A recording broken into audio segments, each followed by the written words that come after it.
Bonsoir à toutes et bonsoir à tous. Merci d'être avec moi ce soir pour suivre cette vidéo. Eh bien, je vais dans un premier temps poser une question. Je voudrais savoir si nous faisons partie de la nature et des lois qui la gouvernent. Parce que certains prétendent que l'on ne peut pas prédire l'avenir, alors qu'il en est autrement concernant l'univers et tout ce qui la constitue. Eh bien, pour continuer, je vais vous demander de me soutenir. Alors, veuillez cliquer sur la mention j'aime, abonnez-vous pour être informé de mes nouvelles vidéos. Là, tout de suite, je vous invite à vous installer confortablement et apprenez comment le signe du serpentaire est devenu invisible. Bien que les astrophysiciens avaient connaissance des 13 constellations qui tournaient autour du Soleil, il faut comprendre que les astrologues, eux, ont préféré diviser l'année en 12 signes astrologiques pour avoir un nombre égal pour chacun d'entre eux. Sauf que cela a induit en erreur un grand nombre de personnes, puisque le transit solaire est différent. Par exemple, on peut se rendre compte que dans le signe du Bélier, il a duré 25 jours. Et puis dans le signe du Taureau, 35 jours. Donc vous comprendrez bien que pas tout le monde connaît son véritable signe de naissance. Le serpentaire, lui, par contre, c'est un signe qui a des caractéristiques très particulières.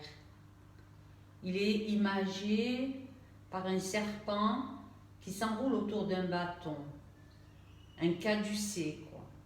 Celui qui représente l'état médical. Oui, parce qu'on dit que les gens qui sont du signe du serpentaire sont très souvent des personnes qui travaillent dans le corps médical. Voilà, je ne vais pas m'étaler sur ce sujet, je vous avais juste promis quelques lignes. Cela étant fait, on va se concentrer sur la question qui a été retenue.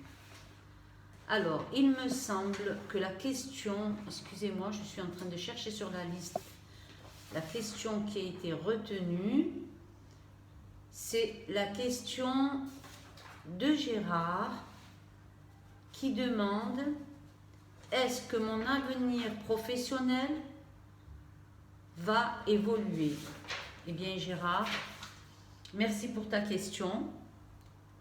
Il faut bien comprendre que cette question concerne toutes les personnes qui sont en recherche d'emploi, qui ont démarré un projet professionnel, des personnes qui, dans la vie, se concentrent et en priorité leur vie au niveau de l'évolution financière, au milieu d'une évolution de projet, d'avenir. Et je ne vais pas m'étaler sur toutes les situations possibles et inimaginables. On va directement démarrer le tirage. Avant ça, je vais demander à chacun d'entre vous de faire le choix d'une clé que voici. J'espère que tout le monde les voit. Je peux les rapprocher, ça peut permettre peut-être de faire un choix plus... Alors c'est vrai que on va plutôt faire comme ça pour que ce soit plus simple pour vous. Donc voilà, c'est la première clé.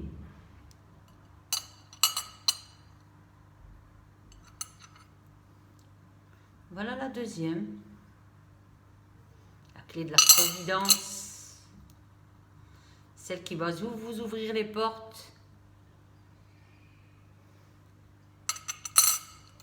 sur un avenir que je vous espère super en fonction de vos choix et vos désirs. Voilà.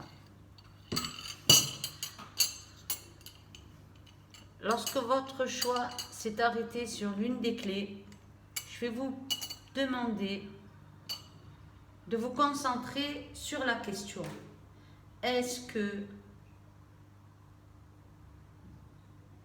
ma vie professionnelle va évoluer? Ainsi, dans le calme,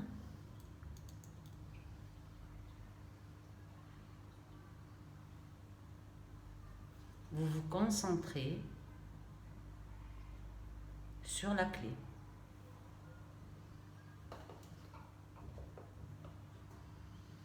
Je vais faire un premier tirage avec les tarots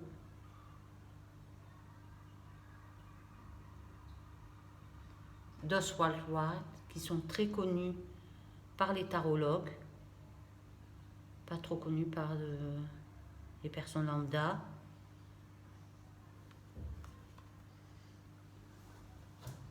Et je vous proposerai un message, cette fois-ci pas de la Lune, mais de l'Égypte. Voilà. N'oublions pas que l'Égypte est la mère de toutes les sciences occultes.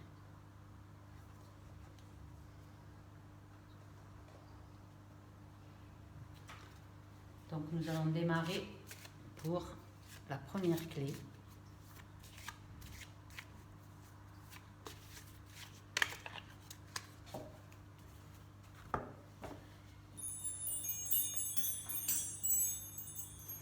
Se débarrasser des énergies qui ne sont pas bienvenues.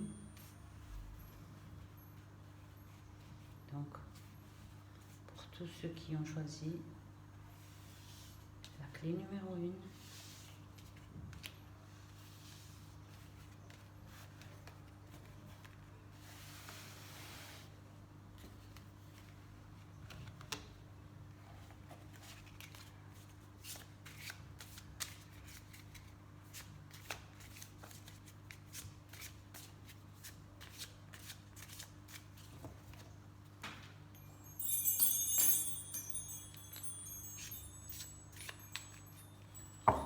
c'est pour éclaircir les cartes de leurs énergies du premier tirage.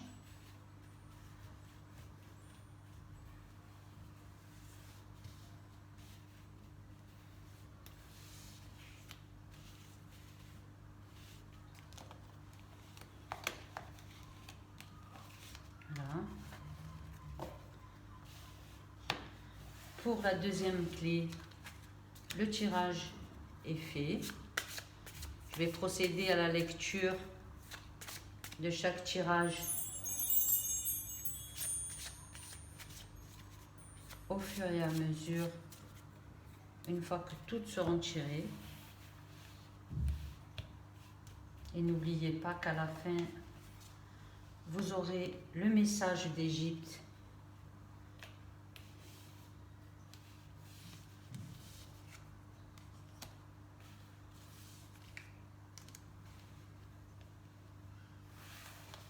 Je vous avoue que c'est le meilleur moment pour moi,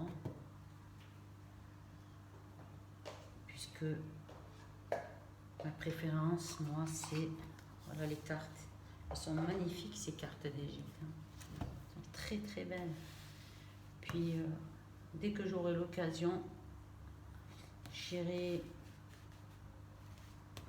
récupérer des cartes de tarot d'Égypte. Il ne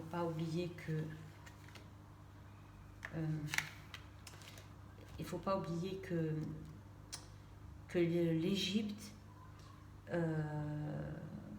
ancienne, Thoth, avait un livre qu'on appelait la table des émeraudes, avec 15 livres. On dit qu'on en a perdu 7. C'est pourquoi on n'a pas les 22 arcanes directement, mais c'est l'histoire qui se rapproche le plus de l'histoire du tarot. Voilà, donc je vais prendre 1, 2, 3. Je les trouve très belles, hein, vraiment. Alors, on va faire la lecture du premier, du deuxième et de la troisième. Alors, première clé, la force, la tempérance et le fou. Alors, pour ceux qui ont fait le choix de la première clé, il faut bien comprendre que vous êtes dans une situation où vous ne savez plus où vous en êtes. Vous êtes un petit peu perturbé, vous êtes un peu agité, vous ne savez plus où donner de la tête, il y a plein de choses qui se passent autour de vous en même temps.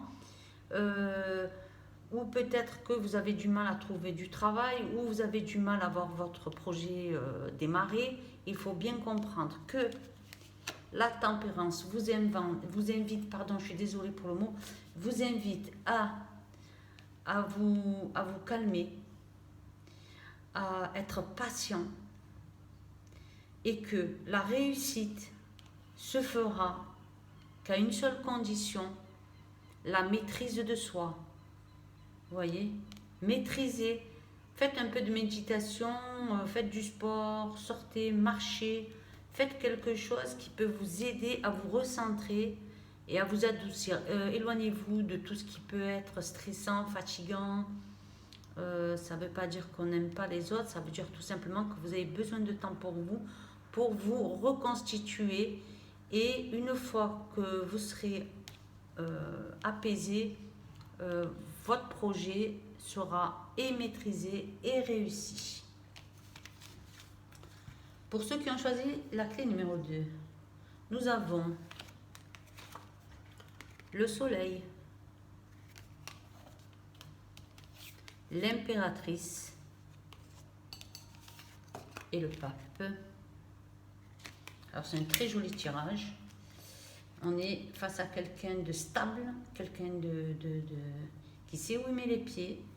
Peut-être qu'il y a une union dans votre projet.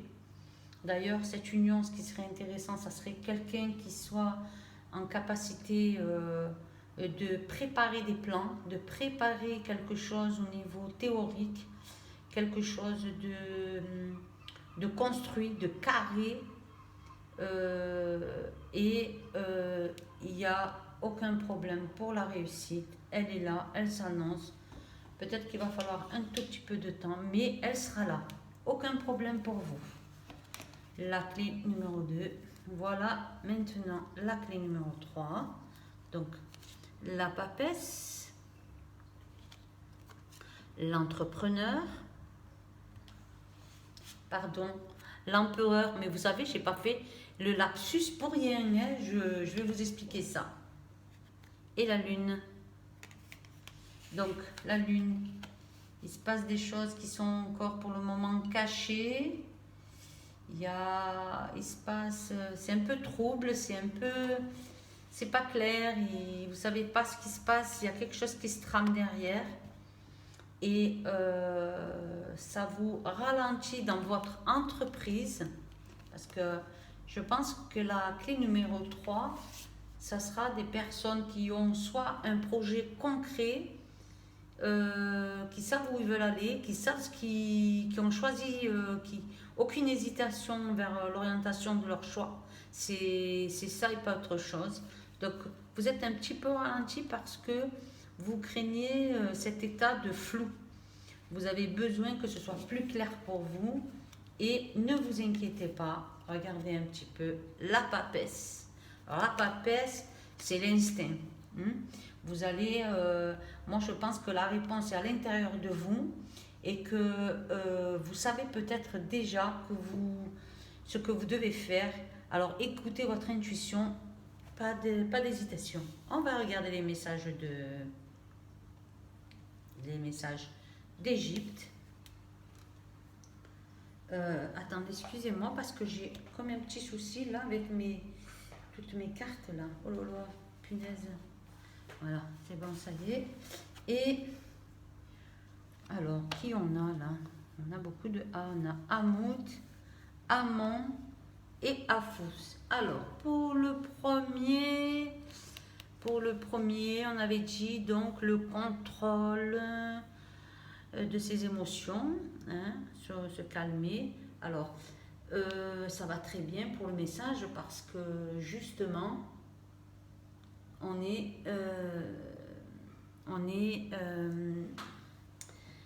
sur un message qui vous invite. Alors écoutez bien ce que je vais dire parce que c'est un peu particulier, qui vous invite à vous pardonner, hein, voilà.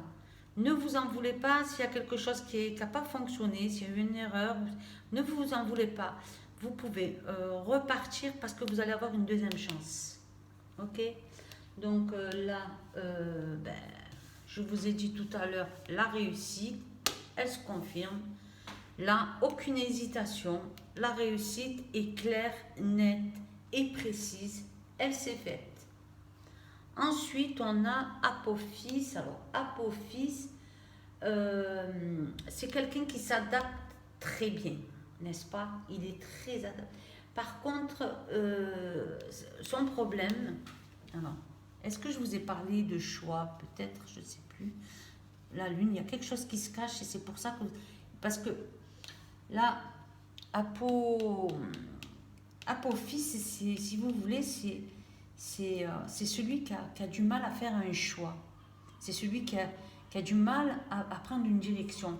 Sachez que toutes les personnes qui se retrouvent dans cette situation,